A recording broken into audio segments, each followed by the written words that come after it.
Hello everyone, it's Tilly here from Tilly's Shelf, and I have got with me, Ross from Scally about the books.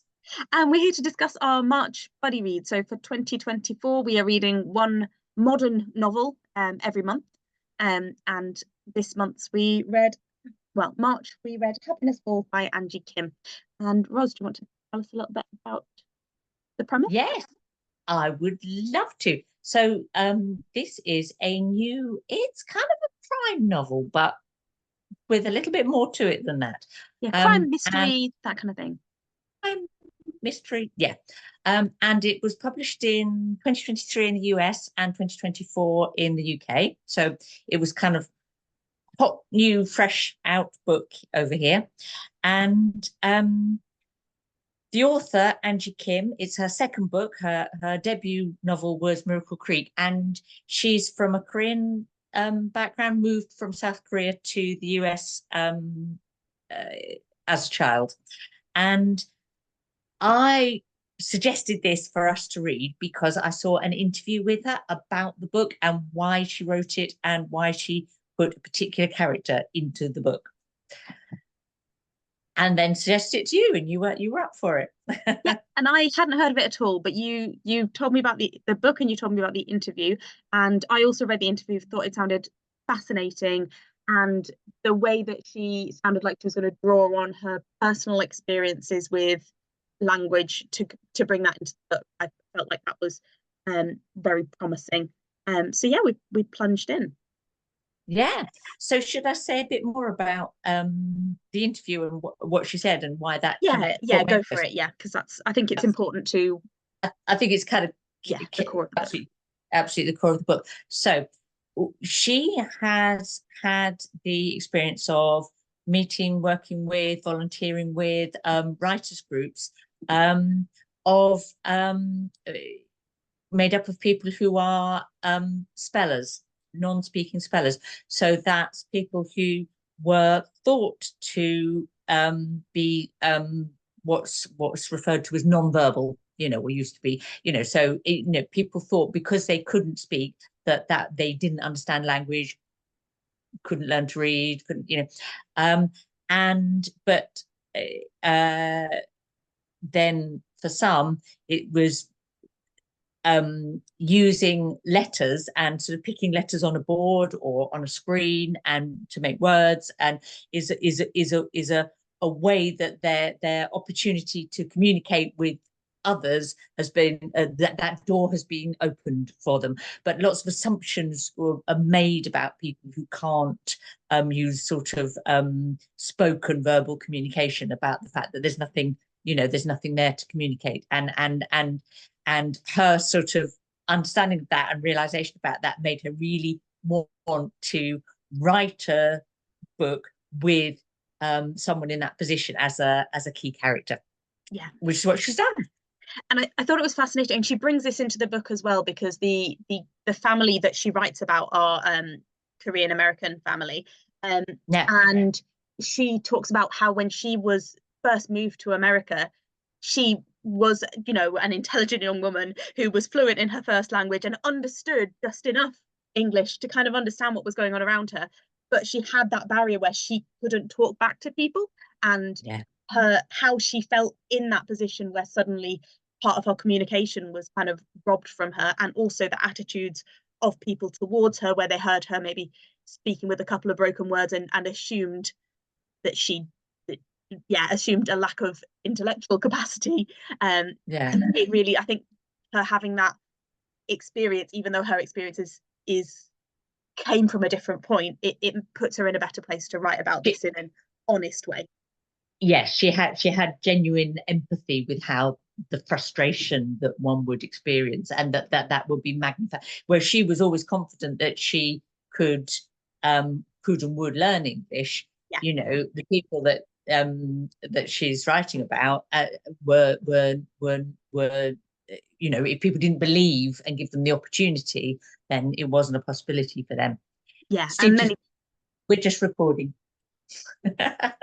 and indeed many people have obviously gone through entire lives without having any access to Yeah.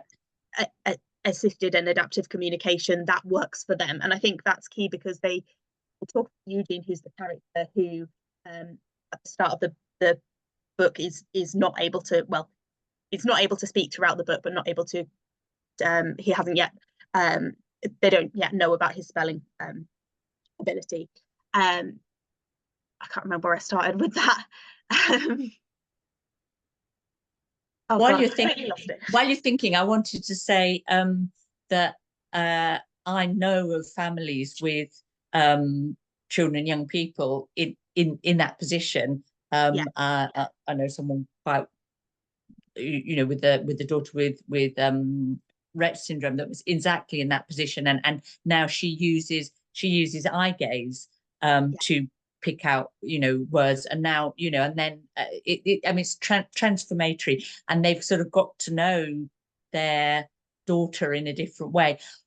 But there's also been there's been a lot of controversy about which she deals with really well, because some people tried doing this with guiding someone's hand to choose the letters, and that there's a risk of wishful thinking and fraud, and she addresses that really well, and that shouldn't mean that you don't try and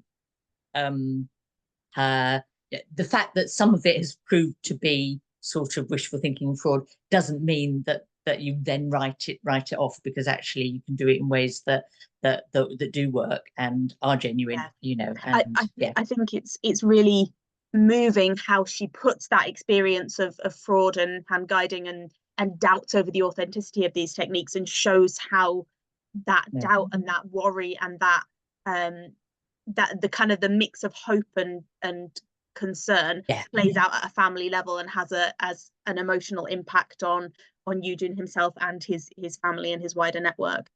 What I was going to say was, initially with Eugene, they're using assisted communication, but it's things like pointing at a picture of a toilet for wanting to go to the toilet. It's basic stuff where the focus is on meeting his needs rather than making him able to access the world of communication and be able to share his opinions and emotions and thoughts. Yes. So it's like, do you want a sandwich or some crisps, as opposed to what do you think about what are your emotions, or what your intellectual sort of interests, or and there's such a massive difference for a person, between having just like that very basic, and for him at times really frustrating questions asked, versus actually accessing conversation. Should we say a little bit about the plot, I guess, because we've talked a lot about absolutely, because that was what the things we've been talking about were the things that made me want to read this particular book.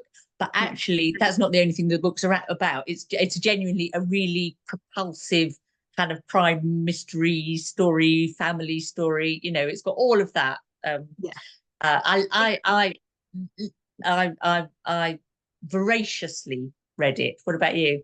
I thought it was fantastic. So I started reading this book on the bus to work, and I work in a hospital. And while I was at work in the hospital, I was genuinely going about my routine direct patient care with thinking that this book was more real than the people in front of me. And it was like, I would go out. I want to get back to the book. I'd go to the kitchen to get a glass of water for someone, and I'd see the book there with my lunch things, and I'd think, oh, what's gonna happen next? What's going on? It was so absorbing straight away. The tension that she builds in from page one is really excellent, and that's something that I think I'm really enjoying at the moment, when they can really have that hook and keep going. So I said to you, don't read it unless you can just dedicate a whole day to it. Because it starts with the father of the family, Dad. It's written in the first person voice of Mia, and Eugene's sister, and she has a twin brother as well, John, and there's a mother, and as you say, there are Dad disappears, and that's the mystery. What has happened to Dad? Is he dead? Has he run off with what? it's a missing person narrative. And that's really well done. You genuinely left in the dark for a long time. You're trying to you get, it's got the mystery sort of things of getting hints and clues and red herrings, and and it's written in that retrospective voice where Mia's looking back on it from a while in the future, maybe like a year or two down the line, and she's saying little subtle things like, I didn't realize it at the time, or we didn't know then that they'd already found this, and like little hints that for me that really works in terms of making me think, oh, there's some more information just around the corner. So Dad goes missing, and the person who's with him either at the time or most recently before he goes missing is Eugene. So then it becomes a question of detectives trying to interview him and trying to piece together a story based on accounts from neighbours and phone records and so on, and the neighbourhood perception of the family and Eugene's needs and so on. And police assumptions about people who are autistic and don't use speech, and that they're all the assumptions about it sort of I mean, there's a scene where they arrest Eugene because of something he does that is interpreted as violence or a threat, and then he has a meltdown, and again, I absolutely know people whose sons or daughters have been pushed to the point.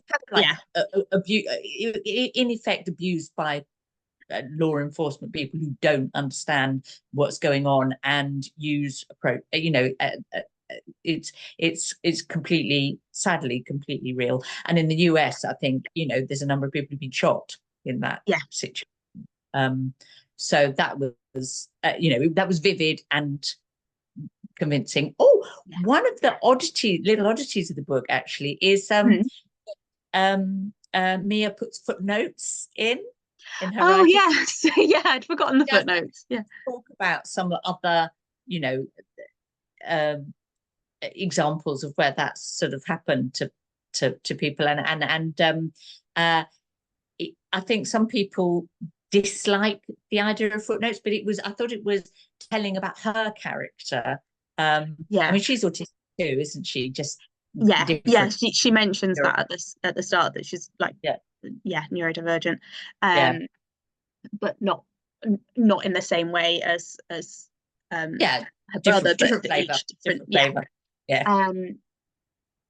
Yes, and I felt like for me as a reader, it was really helpful to have her kind of meticulous approach to what she was telling us about, because I didn't feel like reading this, I didn't feel like I had to go and read about the like I felt like with Mia's notes, I understood exactly what was going on, and I knew what I needed to know about the whole package was in the book. Absolutely. And I thought the character development was great. I particularly liked the character of the mother. That's true. Quite a complex, conflicted at times, as many parents are, who have children with significant additional needs, and like being their champion, but also being exhausted by, all of it. So all of that was very, something that, again, that I sort of is a world I know, and I felt she nailed it quite effectively. I think that's true. And another thing that I really liked from the book, like, it's a fantastic mystery and it's got great characters in it, but it's also got a lot more in it. Like, it's got bits about happiness. What does it mean to be happy? And how the different on that. How the different siblings respond differently to events throughout their lives, how they have different temperaments, and what like short-term happiness and long-term happiness, and it, as they're kind of trying to find out more about their dad to see what might have happened, they find that he's been making all of these notes and even almost setting up experiments to see how people's happiness and sense of joy is affected by the circumstances around them, and it makes them sort of question him as a person, like how he's set up these different experiences for them without them realizing. But also linguistics, when they're talking about obviously the spelling communication and this idea of being non-verbal, which is then obviously challenged, but the different languages that they speak as a family, and the mum is she's a linguistics professor, I think, or she works in linguistics. So yeah, little bits about how language works. I loved that there was quite that there was that rich extra layer, as well as just the suspense. The suspense. Yeah. So I think the strength of the book is you get the suspense drama, that plot, you get the plotting, you get the characters, and then you get a whole layer of really interesting ideas, and all those things are quite well balanced. I didn't feel like any of them sort of, the ideas that she wants to explore and don't undermine the enjoyment of the plot, say, or the development of characters. So it's all cleverly knit together. Yeah. I think that you had slight reservations about the ending, though. Yeah, I And mean, we won't go into any spoilers, absolutely. No. I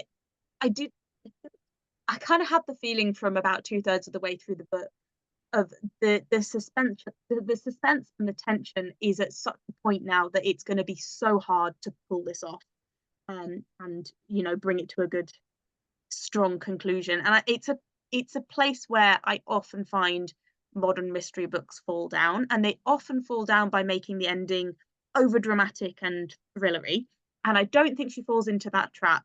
Well, she doesn't fall into that trap, but I just found that the payoff wasn't quite there. I'd been built up so much to such an extent, that the actual resolution was like, oh, I could have used a little bit more somehow, but I don't know how she could have done it better. Yeah. And I was thinking about that, and I was thinking that I didn't think that, because the thing that satisfied me about the ending was the ambiguity, and that the person who's left kind of almost like holding the secret is Eugene, and that satisfied me. So yeah. I think it might have been that they get to a point of a certain amount of resolution, but the book ends quite swiftly after that, and I kind of maybe wanted not necessarily a different resolution to the mystery aspect, but maybe more of a resolution to what happened for them as a family going forward. But one way or the other, I still loved it as a book. So this is a month when we would say strongly recommend. Do read this book. Absolutely, I would have everyone read it. I'm recommending it to several people already. Absolutely. And I think one thing that I think could come up in relation to this book is, did she have the right to write a character like Eugene? And the fact that she I felt that was okay. I think it's okay to write about things that are outside your personal experience if you are close enough to people with that experience and listen to them. And it was sort of fact checked and sensitivity checked by the writers groups that she works with. And so I felt comfortable with it in that respect. And I only say that because I think that it might have that's something that I know some people might think, oh, I won't read it because maybe that's not okay, but I didn't feel that. It's like she got the sort of stamp of approval from the writers groups that she works with, that are groups of spellers. So, and I think I would say, like, she writes it from the perspective of Mia. She doesn't write it from Eugene's perspective, so she's not claiming that unique kind of point of view. She's writing it from somebody who's close to a person with that challenge,